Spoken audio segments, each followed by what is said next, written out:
क्या आपने कभी सोचा है कि एक सेब का गिरना इतना महत्वपूर्ण हो सकता है कि वह पूरी दुनिया के वैज्ञानिक ज्ञान को बदल दे? आज हम बात करेंगे एक ऐसी खोज की जो हमारे ब्रह्मांड को समझने की कुंजी बन गई। वाकई में यह बेहद दिलचस्प है। और मजेदार बात यह है कि यह सब शुरू हुआ एक आम दिन से, जब न्यूटन एक पेड़ के नीचे विश्राम कर रहे थे। देखिए, एक बहुत बड़ी गलतफहमी है कि सेब सीधा उनके सिर पर गिरा था।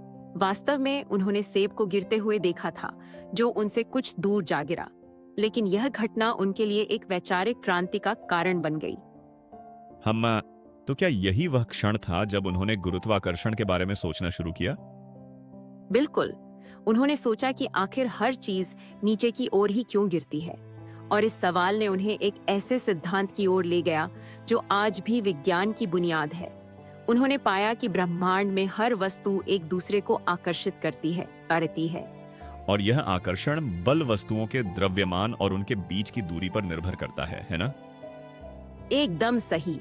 और जानते हैं क्या यह बल इतना सटीक है कि इसके आधार पर हम अंतरिक्ष यान को चंद्रमा तक भेज सकते हैं? वो है, वैज्ञानिकों ने गणना की है कि पृथ्वी का गुरुत्वाकर्षण बल लगभग 9.8 मीटर प्रति सेकंड के वर्ग के बराबर है।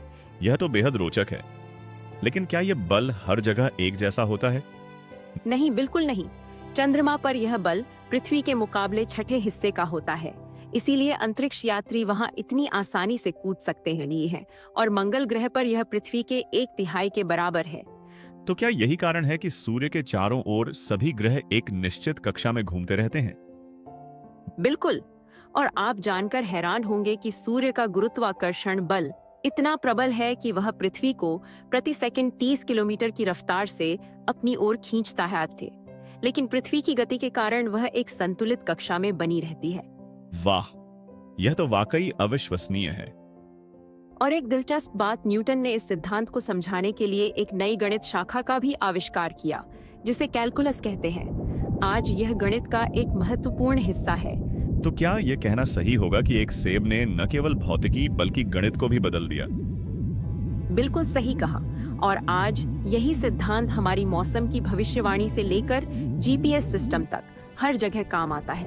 यह दर्शाता है कि कैसे एक सरल सी जिज्ञासा इतने बड़े वैज्ञानिक आविष्कार का कारण बन सकती है। तो आज के एपिसोड से हमने सीखा कि विज्ञान में कोई भी अवलोकन छोटा नहीं होता। बिल्कुल सही। और याद रखिए, जब भी आप ऊपर आसमान की ओर देखें, तो सोचिए कि वही शक्ति जो एक सेब को धरती पर गिराती है, वही हमारे पूरे सौर मंडल को एक साथ बांधे हुए है। यही है विज्ञान का सौंदर्य।